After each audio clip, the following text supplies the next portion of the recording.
And just like that, it's December. That means that Thanksgiving's over, the Christmas decorations have probably gone up, and your bellies are full of turkey. Well, now it's time to turn on that Quest 2 and get back into gaming. So what new games can we look forward to or download now over this Christmas break to keep our holiday spirits high? Well, let's find out.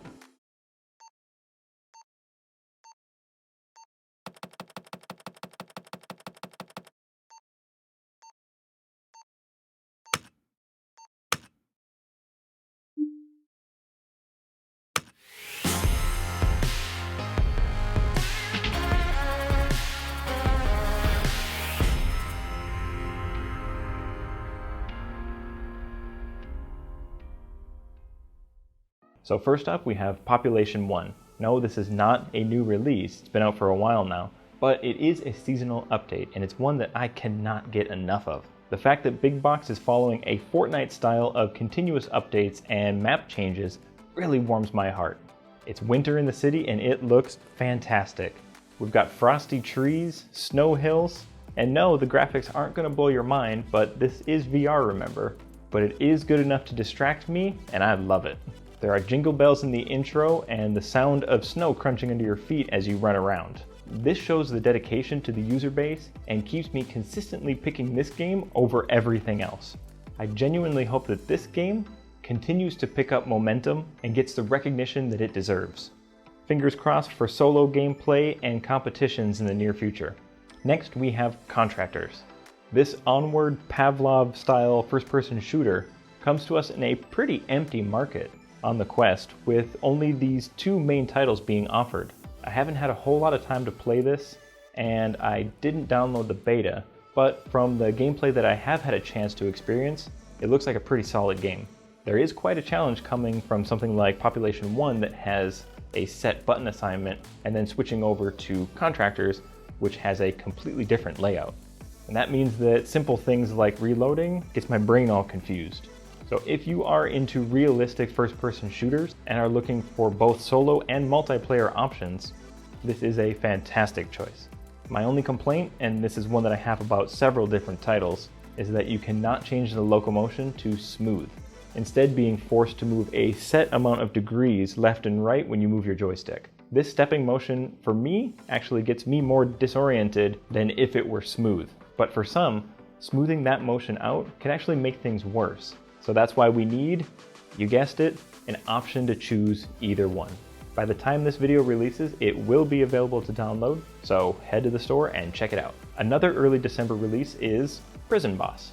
Okay, yeah, it isn't new at all, but it is new for the Quest platform, having been a PCVR and PSVR exclusive since its launch in 2017. This game is light and entertaining, and a great way to take a break from those first-person shooters or bloody horror games. It's incredibly simple and oddly addictive. If you haven't checked it out since the 2017 release, go ahead and give it a try on your Quest. And now, Warhammer has entered the VR world with their first-person shooter, Battle Sister. Now, I'm not very experienced with all things Warhammer, but the fact that this is going to be designed specifically for VR and not just a regular game that's been adapted makes me want to try it out. The graphics look pleasing, and the gameplay, at least according to the trailer, looks smooth and intuitive. Whether that translates into the actual gameplay or not, well, we'll have to wait until the 8th of December to find out. That's next week, so we won't have to wait very long. And now, MYST. Yes, ladies and gentlemen, that MYST. The one that you may have never heard about, but if you're like me, you played it back in the 90s on Apple computers. Yes, I am that old. This game was the epitome of frustration and led to me giving up embarrassingly quick. What I distinctly remember about that game was the audio journey that it took me on, with its creaks and groans and sometimes chilling tones, adding to this game's puzzling demeanor.